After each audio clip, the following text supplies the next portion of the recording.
Connecticut, and we are adopting the same policies.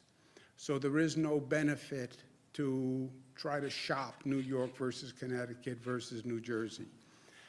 There will be no more gatherings of 50+ people. So if you were hoping to plan a graduation party, you can't do it in the state of New York, you can't go do it in the state of New Jersey, and you can't do it in the state of Connecticut. Casinos, we all have casinos. If I close my casinos, but New Jersey keeps their casinos open, we're going to have the same problem. All casinos will be closed effective 8 p.m. tonight, and they will stay closed until further notice. On all these closings, they are all until further notice, and hopefully I can coordinate with the other governors so we can have the same opening period, just the way we had the same closing period. Gyms are closed effective 8 p.m. tonight. I know that's a specific hardship for the people in this room because I can all see you are in masterful shape, buff even. There are other ways to exercise.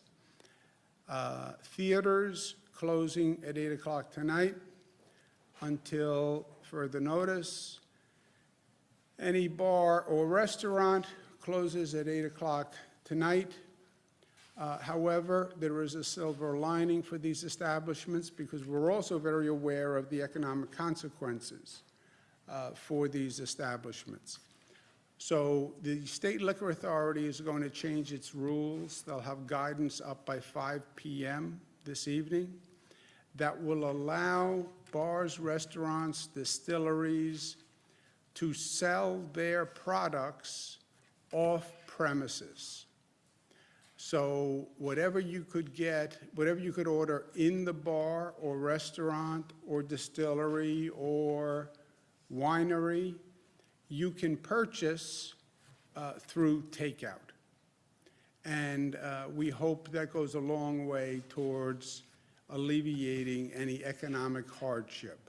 Stay home and order from your favorite restaurant, order from your favorite bar, order from your favorite winery, order from whatever establishment that you were thinking of patronizing. Just order it and stay at home. And again, the State Liquor Authority will change their rules to allow that. It's not currently allowed. We will only allow it during this period of closure, but I think it will help those businesses. As you know, we've done a lot of work with the wineries and distilleries to grow that industry in New York, and I want to make sure we protect them. Now everybody is at home, and they're at home with their kids. My kids are a little older, but I remember the old days when you're in the house with a number of young kids. The house can get very small very quickly. The kids can get very rambunctious very quickly. We're going to waive all park fees in all state parks, local parks, county parks. So you want to get out of the house? Great. Go to the park. The weather's changing. Take a walk. Enjoy your family. And do it in an environment that is not a dense environment, which is exactly what the parks provide. Other actions, all local governments must reduce their workforce by 50% minimum. I'm directing all local governments to allow their non-essential personnel to stay home, work from home, with a 50% minimum. Local government can go higher than 50%, but it must be a 50% minimum. Work from home, which is the same thing I'm asking private businesses. If we can ask private businesses to do that, government, I think, leads by example.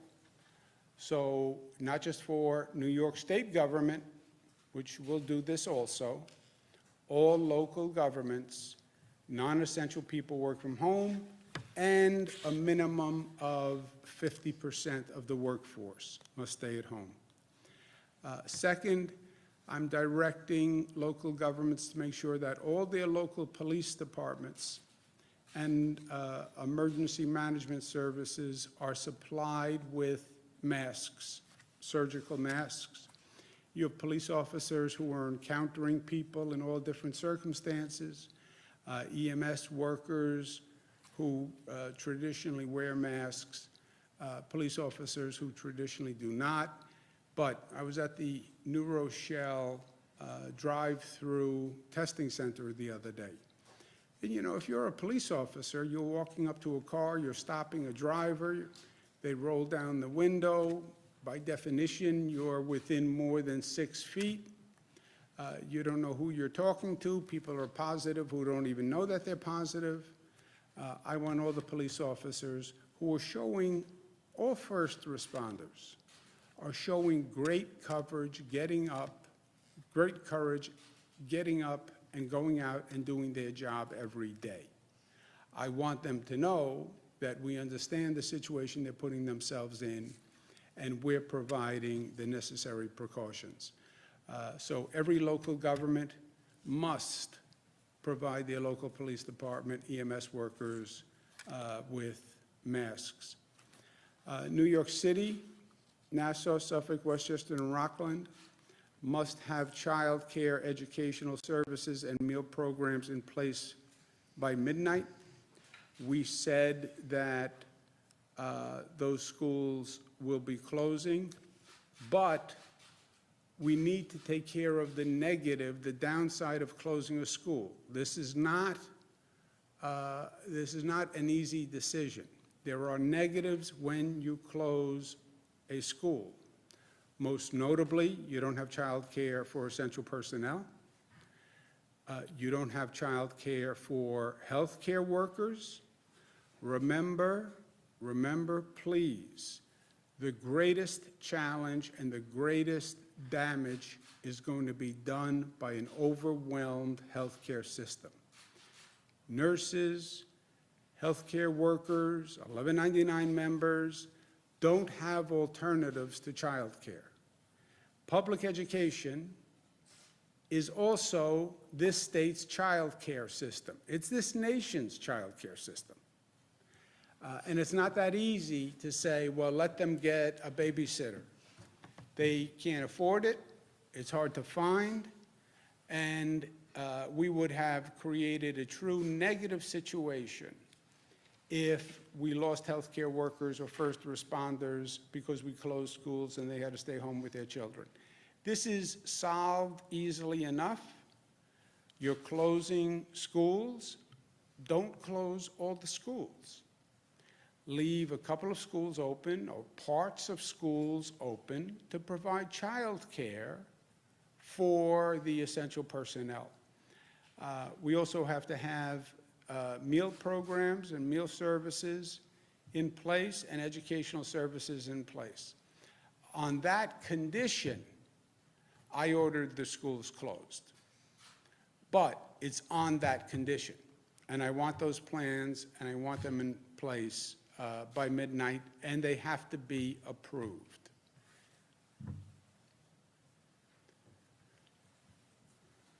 We strongly advise that only services and businesses that are essential stay open after 8 p.m. Grocery stores, gas stations, pharmacies, medical facilities. We want people home. We want less density. We strongly advise this. This is not mandatory, but it is strongly advised. And it's not mandatory at this time. And it may be in the future, but it is strongly advised at this time. Testing, we have had a phenomenal increase in testing. We've been able to use our laboratories. Our emergency management team has done a very good job of reaching out to our state labs, getting them on track, getting them coordinated. Our testing numbers are way up, as you'll see. Next week, by the end of this week, we think we're going to be up to about 7,000 tests per day, which is an exponential increase of what we have done. I made the suggestion to the Vice President. I made it to the President. I often tell you when I am unhappy with the federal response to this state. The fairness dictates that kudos where kudos are due, and here the Vice President and the President responded very quickly. So I want to thank them for that.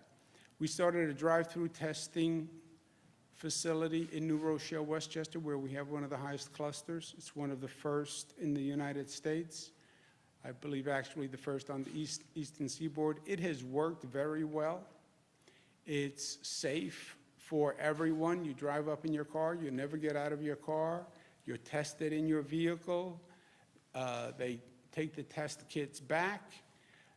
The time that it takes to take the test is actually faster than we thought. Doesn't normally happen in government. We allotted 15 minutes per car. It's actually running ahead of that schedule. We want to replicate that because it's just smart. The worst thing is a person walking into an emergency room. If you are positive, you infect other people. If you're negative, you may get infected by walking into the emergency room. So this is the best way to test someone. We said we were going to open one on Long Island after the positive New Rochelle experience. We're also going to open one on Staten Island. Staten Island does not have an abundance of hospitals. Staten Island is a community where people drive. And Staten Island, I believe, is an appropriate location for this. I also think that Staten Island feels that they have not gotten the level of attention of health services that they need. And I've spoken to Max Rose, I spoke to Senator Andrew Lanza, and I believe this is going to make a difference. We're also open one in Rockland County on the same theory. We're going to a new phase in this entire process. We talked about early detection, we've talked about testing, we talked about containment. You see those numbers are going up. That means you're moving towards a mitigation phase, and you're moving to a phase where you must expect a significant inflow into the hospital healthcare system. Now again, this is the great curve they talk about, plus or minus. Flatten the curve, flatten the curve, flatten the curve. That's what all you hear, that's what you hear every day on TV. You see this curve, we must flatten the curve. The concept is right. Flatten the curve, slow the spread so the healthcare system can handle it. When they say this, I don't think of a curve, I think of a wave. And the wave is going to break, and the wave is going to break on the hospital system. We're doing everything we can to flatten the curve. I believe we've taken more dramatic actions than any state in the United States. I believe we've had the most effective response of any state in the United States. I don't believe we're going to be able to flatten the curve enough to meet the capacity of the healthcare system. So in this business, plan ahead, plan forward, anticipate what's coming down the road and get ready for it. Expanding the capacity of the healthcare system for a state is virtually impossible. Building a hospital is a very elaborate, extensive, expensive undertaking. Again, we need the federal government to play its role. The federal government has tremendous capacity. I was in the federal government. I was a cabinet secretary. I worked with the military. I worked with the Army Corps of Engineers. They have tremendous capacity. This is what they do. This is what they do. They build airports. They build bridges. They build hospitals. This is exactly what they do. Deploy the Army Corps of Engineers to come work with states to build temporary medical facilities. Get us backup beds. So when the hospital is overwhelmed, we can have some of the people who are in the hospital beds go to a backup medical facility. It makes all the sense in the world. And if you don't do it, you know what is going to happen. You're going to overwhelm the hospitals. You only have 53,000 hospital beds. You only have 3,000 ICU beds. Why? Because our health system is basically a private system. They don't build capacity that they don't need. They don't build extra ICU beds just in case. An intensive care bed is very expensive. They don't build a wing of ICU beds that sit vacant for 10 years on the off chance that there's going to be a public health emergency and you'll need the beds. They don't. It's not economic. It's not their business model. So we don't have them. We have the capacity that people use day in and day out. And that's not just New York, that's every state in the United States. You now have this influx, you can't handle it. You overwhelm the hospitals. You have people on gurneys in hallways. That is what is going to happen now if we do nothing. That is what is going to happen now if we do nothing. And that, my friends, will be a tragedy. We know what lies ahead. Look at the numbers from China, South Korea, and Italy. You don't have to guess. You just have to project. The numbers are on a chart. Our numbers are on a chart. Just extend the current trajectory. Just go dot, dot, dot, dot, and you'll see the numbers rise, and you compare those numbers to our hospital capacity, and it's still math at the end of the day. And it doesn't work. The federal government must do this. Assume the federal government doesn't do what the federal government is supposed to do, which would not be a wild assumption, as it hasn't happened to date. Well, then, as a fallback, the states have to do whatever they have to do. And the state has to mobilize to create backup medical facilities. And that is what we are going to do. We're going to organize the National Guard, work with the building unions, and work with private developers to find existing facilities that could most easily be adapted to medical facilities. Meaning what? Meaning dormitories, meaning former nursing homes, facilities that have that basic configuration that could be retrofit.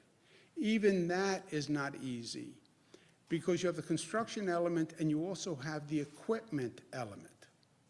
It is very, very hard to get medical equipment now because everybody on the globe is trying to buy the same medical equipment. Everybody wants to buy a ventilator. Everybody wants to buy oxygen. Everybody is trying to buy the same equipment, and it's terribly scarce. That's why I go back again to the capacity of the federal government, which operates and maintains a medical emergency stock where they have stocked medical equipment for domestic issues or for wartime, right? When you go to war and they set up a wartime hospital, they have equipment. They have it stockpiled. That's why they're uniquely suited to do this. But in any event, we're going to do the best we can. I need, first and foremost, to find available facilities that can be converted. And I'm asking local governments, especially in the most dense area, to immediately identify a number of beds in facilities that are available. Frankly, I hope they're surplus because we don't have, this is very expensive, and I don't want to pay money for acquisition of property and real estate. But we need the communities that are most effective to begin finding available beds. New York City, we estimate conservatively, we, at this point, should identify 5,000 additional beds, Nassau 1,000 additional beds, Suffolk 1,000 additional beds, Westchester 2,000 additional beds. Why more for Westchester? Westchester has the New Rochelle cluster, which, as you know, has a significant number of people who tested positive. We will do everything we can, but we need federal assets and we need federal assistance. I am very proud of this state government and what it can do. And we have done things that no state government has done before. We built bridges, we built airports, we've responded to emergencies. But know what you can't do. We don't have the billions of dollars that you would need to implement an immediate emergency hospital construction program. This state can't do it, no state can do it. To increase hospital capacity of the existing hospitals in the meantime, DOH is going to be suspending its regulations to allow existing hospitals to increase their space and capacity. DOH has regulations about how many beds per room, how much space between beds, et cetera, how wide a hallway has to be. Those are going to be suspended so hospitals can actually use their physical space with more efficiency. We're leaving it up to the hospitals for their discretion and prudence in making these decisions, but we do have to get very aggressive about them better using their existing space. I want the private hospitals to be on notice that we may soon be canceling elective surgery. We are not doing it now. Elective surgery is between 25 and 35% of the beds. Some of the elective surgery is critical, some is not critical. The non-critical elective surgery may be canceled on a mandatory basis. I'm asking them now, as a precaution, to start to plan to cancel elective surgery that is not necessary. We will need that capacity in the hospitals when those numbers peak. Michael Dowling, who was the former health commissioner for the state of New York, a phenomenal fellow. He worked with my father and was in my father's administration. He was health commissioner, he was deputy secretary. He's just a jewel of a human being, and he's one of the best healthcare professionals in the United States of America. He runs Northwell now, which is a magnificent organization. But Michael and Ken Rasky runs Greater New York Hospital Association. They coordinate all the hospitals. I asked them to convene all the hospitals and now start developing the maximum surge capacity. So if a hospital's capacity is 500, okay, what if we bring in more beds? How many more beds can you hold? What if we brought in more staff, et cetera? We also have a number of efforts going on on finding more staff, more doctors, et cetera, not just for the surge capacity, but also for the additional facilities we may open. These are the new number of tests. We're up to 7,000 tests, so it's a dramatic increase, 1,600 new tests.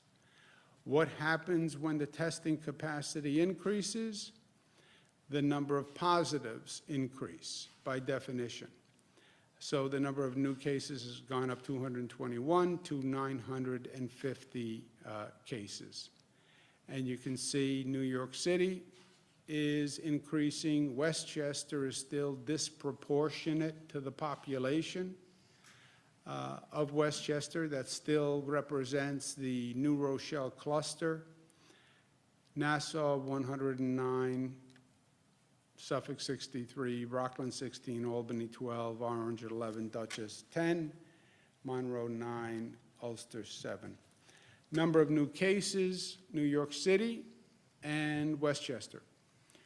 Some in Nassau, some in Suffolk. But you'll see the cases rise in the most dense areas because that's where people are transferring the virus among themselves. Counties with new cases today, Allegheny, Onondaga, Ontario, and Wyoming. So you see the spread continues. Most impacted states in the United States, we are now 950, number one in the country, 676 for Washington State.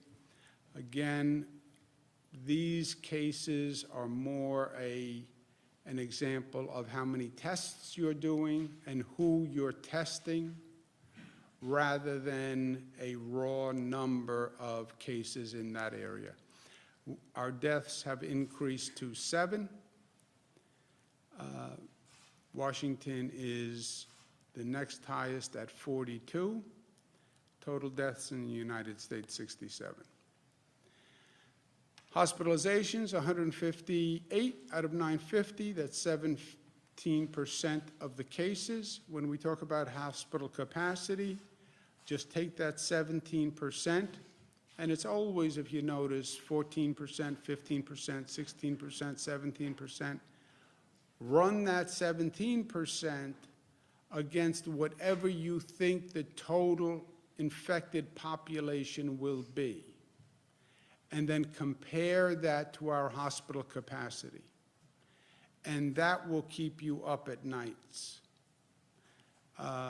Hence, the situation that Dr. Zucker and myself and my colleagues are in. Again, perspective, perspective, perspective. I went through the numbers in Italy. I went through the numbers in South Korea and China last night. You look at all these numbers, they're the same story. You look at the deaths in New York, it's the same story. People who had underlying illnesses, if they got the flu in a normal season, they would be in grave trouble. Instead, they got the coronavirus, and they had existing illnesses, and they passed away. Remember, before any of this, somebody would pass away in a hospital, an older person, and you would say, how did they die? And they would say, pneumonia. You'd say, pneumonia? Well, how'd they catch pneumonia? Well, it wasn't really pneumonia. It was they had heart disease. They had emphysema. They were struggling with cancer. And then the pneumonia becomes the accelerant to a bad situation. And that's what's happening here. Any of my colleagues, additional points? Why don't you make them? Melissa? No. Robert? Questions? You said that gyms will be closed. Can you elaborate on that? And also, did you confer with City Hall or Mayor de Blasio on this? Because he was at the gym this morning, and just wondering if he knew about the fact that you're going to close down gyms. He can be in the gym this morning. You can be in the gym this afternoon. You can be in the gym this evening. You just can't be in the gym after 8 o'clock. Should he have been using the gym already as is with social distancing? Yeah, you can use the gym. Have you been using the gym? Are you asking me if I go to a public gym? Yeah, Yeah, I have my own workout routine that I have developed over a number of years that I do alone. So I don't do it in the gymnasium. Have you heard, Go ahead. I'm sorry, Governor, have you heard back from the White House about the matter of deploying the Army Corps of Engineers? We're having ongoing conversations, none have been conclusive. What's the overall prediction or projection for the number of people who could potentially get this in New York? And what's the overall projection for the need for hospital beds? I mean, I know we've got like a cap of like 50,000 or so beds, but what's the need looking like at this point? Yeah, that's an unfair question for Commissioner Zucker because it's anyone's guess, but I'll recommend this to you. Google that question and you will get a range from 40% to 80% of the population. Merkel said what, 70%? 60% of her population. 40% to 60%. So take 40% or 60% of 18 million, take a hospitalization rate of our sample of about 17%, and then compare that to 50,000 hospital beds. You will then break out in a sweat, maybe hives. You will feel great anxiety, panic attack, and you'll be right. How does the state work for it? What are the plans in place? I know you have restrictions downstate, but I drove in today. The Empire State Plaza seems to be full. And as you're telling local governments get to 50%, what about state workers here in Albany? Yeah, that was yesterday's policy. Today's policy is non-essential workers, a minimum of 50% of the workforce for our state government and every local government in the state. Governor, are you requesting that the federal government shut schools, shut businesses, shut bars, restaurants? It seems like that's where you're headed. I want federal guidance, Jesse. You can't have one state taking actions that are different than other states. There are ways to do it. You could say, if your state has a density index of over X, if you have more than this many cases, then this. But when you leave it, this is like the reverse federalism. This is a national pandemic, and there are no national rules. So literally, the national news broadcasts today would cause somebody to panic. Everybody on their own with all these hodgepodge, just say, you don't even have to make it mandatory.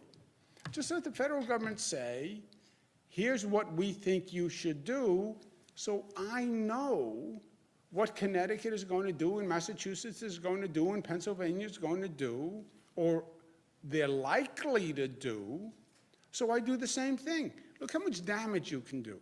I close down my bars. Jersey doesn't close down their bars.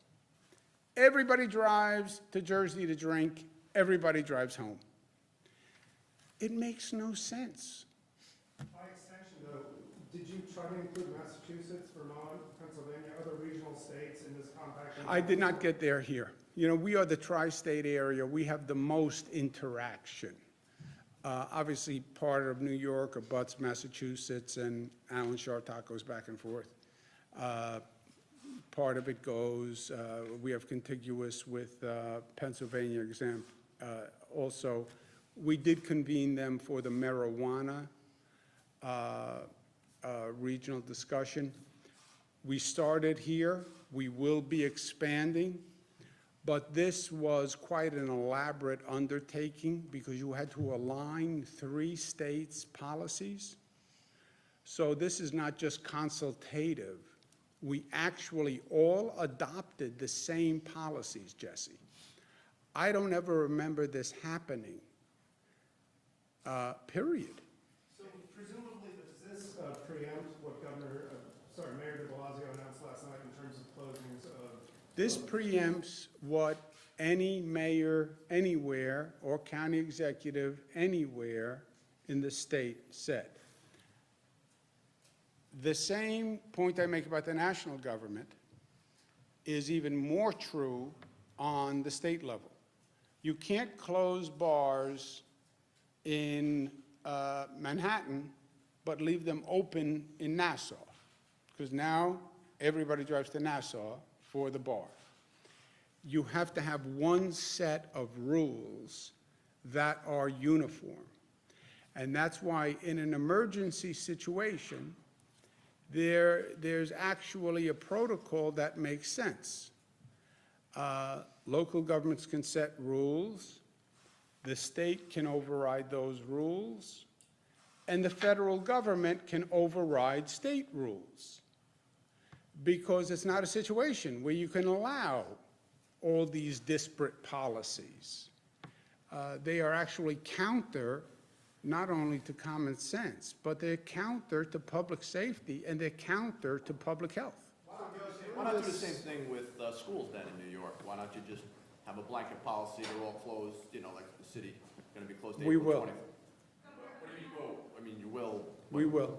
When is that gonna happen? People that You wanna have tested do positive. that now? So about 86% of the schools are closed already statewide. We have talked to SED this morning. We are closing the remaining 14%. That will go into effect by Wednesday. So then, is there a date specific as to when they would reopen? We're starting with 2 weeks, and then we'll adjust as it makes sense moving forward. It's just so I'm clear, by the end of the day, this afternoon, you'll be closing all schools for 2 weeks. Yes. Well, yeah, and we'll have an announcement this afternoon on the specifics of that, because people want to know exactly how and when and what hour, et cetera. Why just the 2 week period? Obviously, New York City's closed for, you know, a month or so. Why just start at 2 weeks and then reevaluate it? Is that kind of? Reevaluate, that's all it is. It's a And look, calibration. if in 2 weeks, miraculously, everything is fine, I'll reopen every school in New York in 2 weeks. So, So 2 weeks, all schools in the state closed for 2 weeks at least. yeah, I haven't communicated with SED yet, Jesse, so that's what we're planning. We will have specific guidelines that we announced this afternoon. Governor, the 950 people who have tested positive for coronavirus, have any of them self-resolved or gotten better at this point? Sure. Sure, we've actually had patients discharged from the hospital. 16 have been discharged from the hospital. And I am sure there are many people out there that we have not tested who have gotten coronavirus and have gotten better that are out there in the community. And as Track of like how many people have tested positive and how many people are now well? we're tracking all of that information, yes. Excuse me, just look at these numbers, please. Where are they for you? Since it started, 169,000 cases, 77,000 recovered on the 169 since it started. 85,000 are pending, which means they're still ill. 6,000 passed away. I'm sorry. What about mass? Just to go back to Jesse for a second. Jesse, I want a uniform policy on the schools also, because, you know, you have two-parent families who have children in schools, businesses that are operating that have employees with children in different school districts. So we want to get a uniform school closing policy also, and that's what we're working with SED about. So hold on the details of the school closing policy, but we will be closing all schools. That is true, and I then want to have a uniform policy so we have a semblance of normalcy. Is that sort of similar to what you're doing downstate? You want to ensure that there's childcare, there's Yes, sir.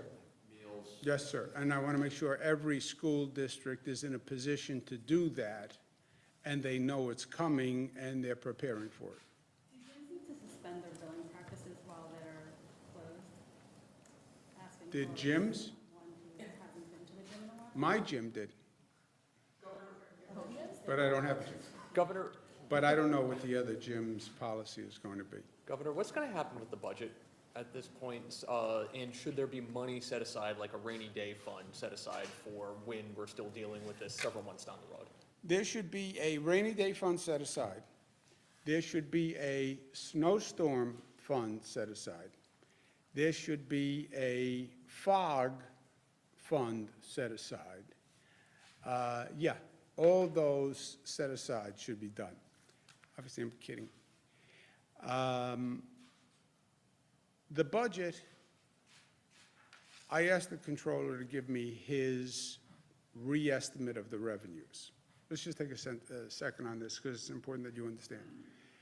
The essential element in the budget is the projection of revenues.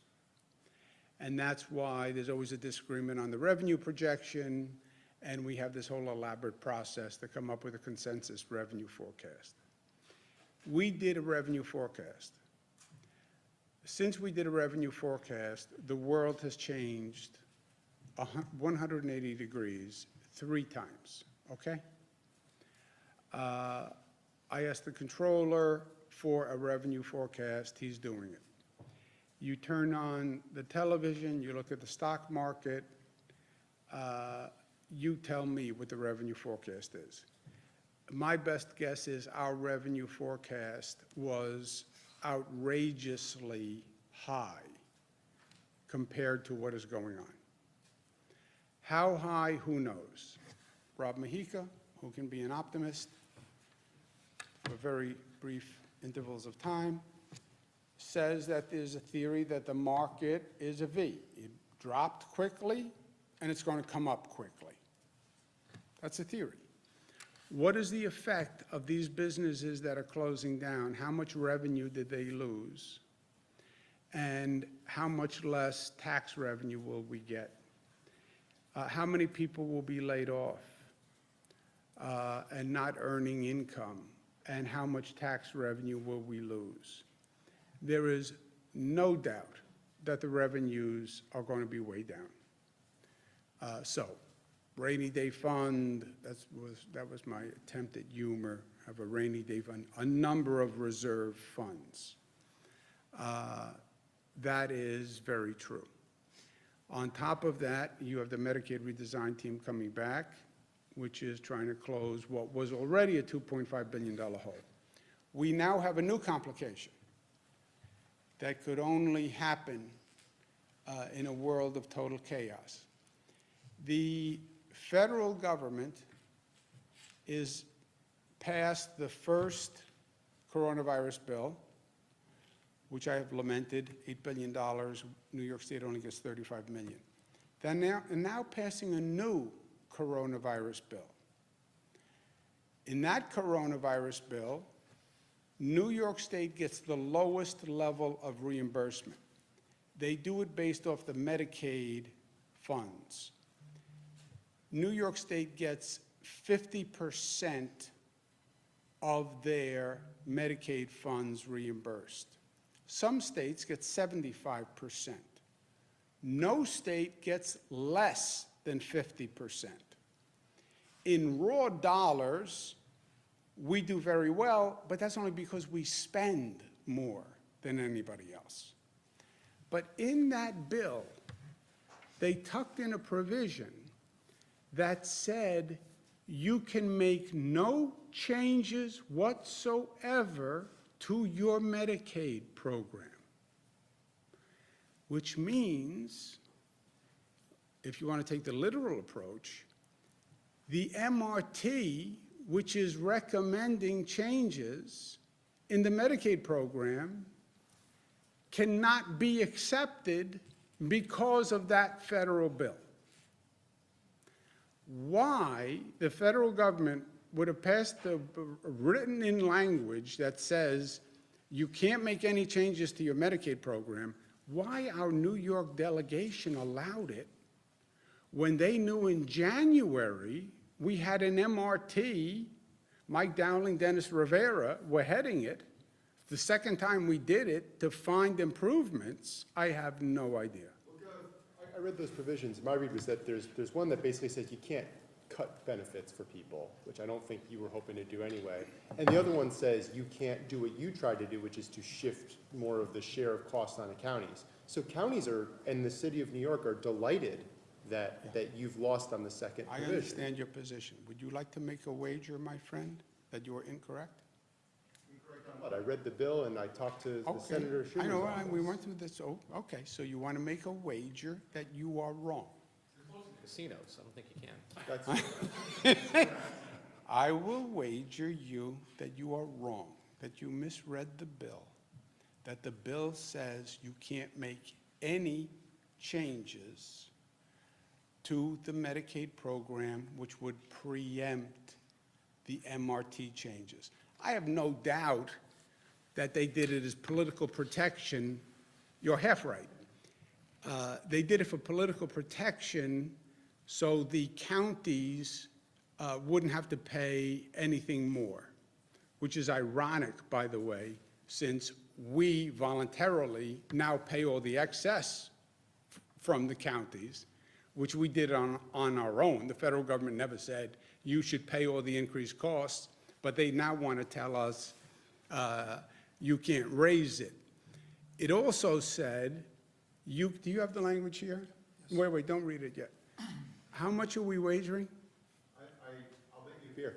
Okay, read the language. Yeah, it says you can't change any eligibility standards or methodologies. It also says you can't make any changes to any of the enrollment standards going forward. It talks about making changes to any premiums. I'll take the beer right now, as a matter of fact, It also because you're not talks going to be able to give it to me after 8 o'clock. And it also refers to any kind of income checks or any qualifying checks. So it goes on and on. But it basically limits substantially the ability of the MRT to do what the MRT was intended to do. And here's the problem, Jimmy. Without the MRT, you can't balance the budget. So I spoke to Senator Schumer. They tried to say, oh no, all we did was protect the local governments in New York City.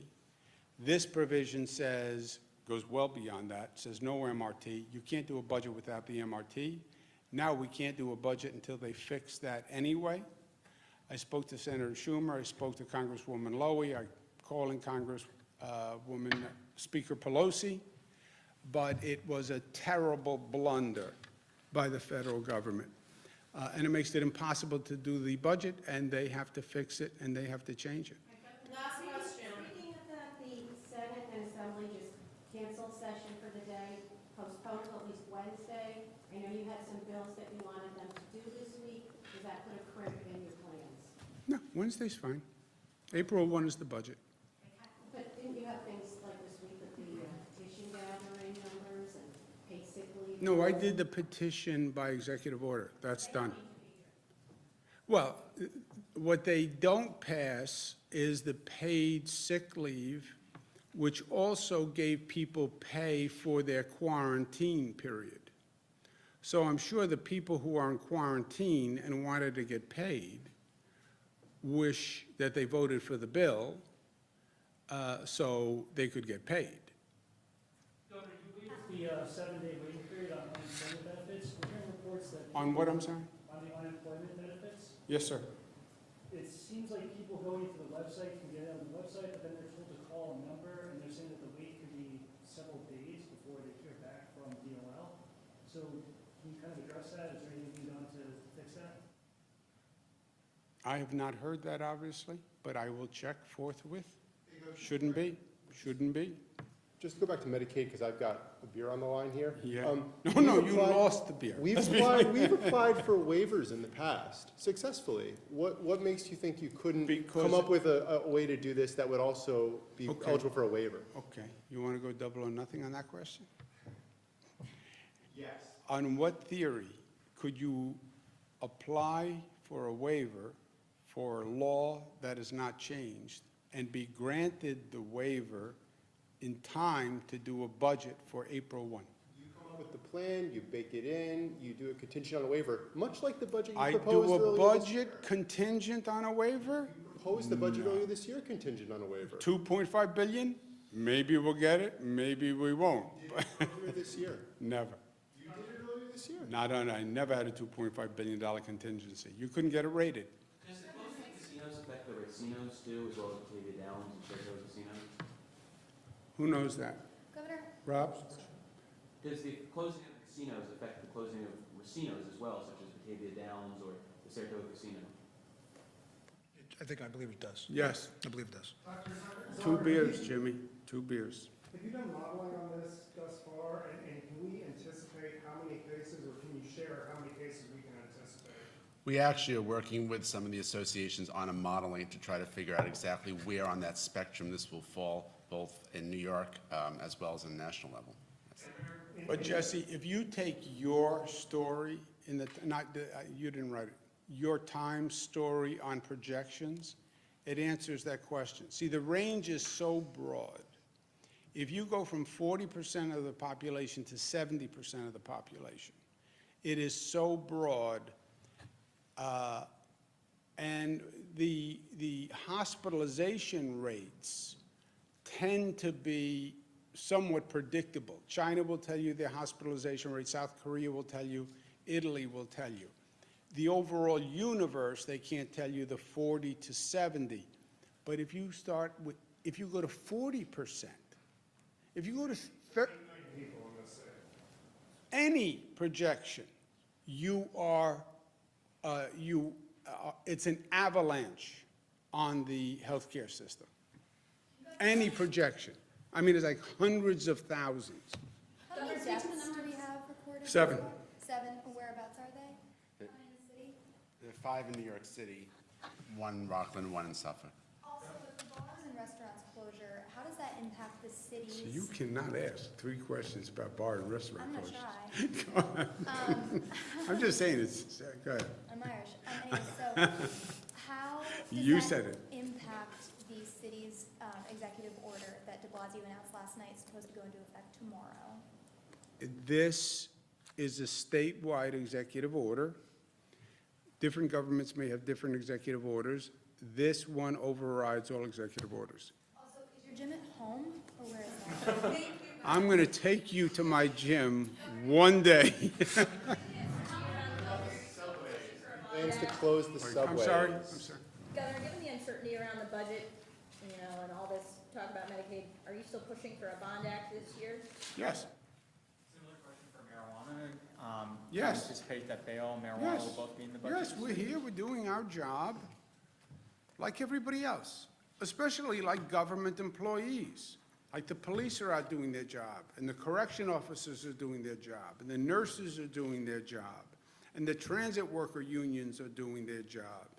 Public service, we're here in public service, and that's what we're doing at a time when you desperately need public service. You join the military, you know when they need you? When there's a war, that's when they need you. And this is a war against coronavirus. So we're here, we're working. So even with all of the moves that the state is making at the state level, you still want to see bail, some changes to bail reform and marijuana legalization within the budget? Yes, I want to see as much as we can get done. Only caveat, I want to do things right. I know the legislature, you know, sometimes they're overly anxious to pass a bill, and then you pass a bill, and then it turns out it was a mistake, and then you have to come back and fix it. I want to do as much as we can do. Only caveat, if it has not been thought through, that's a different story. I want to do what we can do as long as we can do it right. Thank you.